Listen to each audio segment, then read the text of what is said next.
हिमालय की ऊंची बर्फीली चोटियों के बीच कैलाश मानसरोवर की यात्रा अपने अंतिम चरण में थी। चारों ओर बर्फ, तेज हवाएं और ओम नम शिवाय का जाप वातावरण को दिव्य बना रहा था। यात्रियों में आरव नाम का एक युवक भी था, जो वर्षों से भगवान शिव के दर्शन का सपना देख रहा था।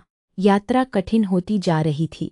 ऑक्सीजन कम थी और ठंड इतनी कि हाथ पैर सुन्न होने लगे। तभी अचानक आरव का पैर फिसला और वह रास्ते से नीचे की ओर गिरने लगा। उसने आंखें बंद कर लीं और मन ही मन बोला, हे महादेव, मेरी रक्षा कीजिए। उसी क्षण किसी ने उसका हाथ मजबूती से पकड़ लिया। जब आरव ने आंखें खोली तो उसके सामने एक वृद्ध साधु खड़े थे। उनकी लंबी जटाएं, चमकती आंखें और चेहरे पर अद्भुत तेज था। साधु ने मुस्कुराते हुए कहा, डरो मत पुत्र, अभी तुम्हारी यात्रा पूरी नहीं हुई है। आरव ने धन्यवाद कहा और देखा कि साधु नंगे पैर बर्फ पर चल रहे थे, लेकिन उन्हें ठंड का कोई असर नहीं था।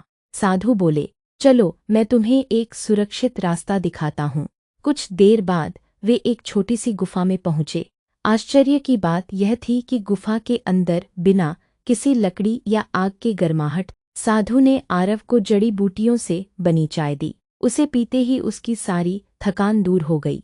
आरव ने पूछा, बाबा, आप यहाँ अकेले कैसे रहते हैं? साधु मुस्कुराए और बोले, जो शिव की शरण में रहता है वह कभी अकेला नहीं होता।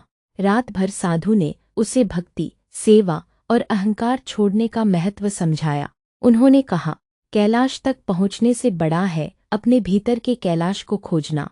जब मन शांत हो जाता है तब हर जगह भगवान के दर्शन होने लगते हैं। सुबह जब आरव की आंख खुली तो साधु कहीं दिखाई नहीं दिए। गुफा भी खाली थी। बाहर केवल बर्फ पर त्रिशूल जैसा एक चिन्ह बना हुआ था। आरव ने आसपास के कुछ स्थानीय लोगों से उस साधु के बारे में पूछा। एक बुजुर्ग यात्री ने शांत स्वर में कहा, बेटा, यात्रियों ने वर्षों से ऐसे दिव्य साधु के दर्शन होने की बात कही है। लोग मानते हैं कि वे भगवान शिव के एक कृपालु भक्त हैं, जो संकट में पड़े यात्रियों की सहायता करते हैं। यह सुनकर आरव की आंखों में आंसू आ गए। उसने उस स्थान पर प्रणाम किया और मन ही मन भगवान शिव का धन्यवाद किया। यात्रा पूरी होने के बाद आरव का जीवन बदल गया। अब वह केवल मंदिरों में ही नहीं, बल्कि हर जरूरतमंद इंसान की सेवा में भगवान को देखने लगा। उसे समझ आ गया कि सच्ची भक्ति केवल दर्शन करने में नहीं, बल्कि दया, सेवा और विनम्रता में है। आज भी जब कैलाश यात्रा की बातें होती हैं, तो आरव उस रहस्यमयी साधु को याद करता है।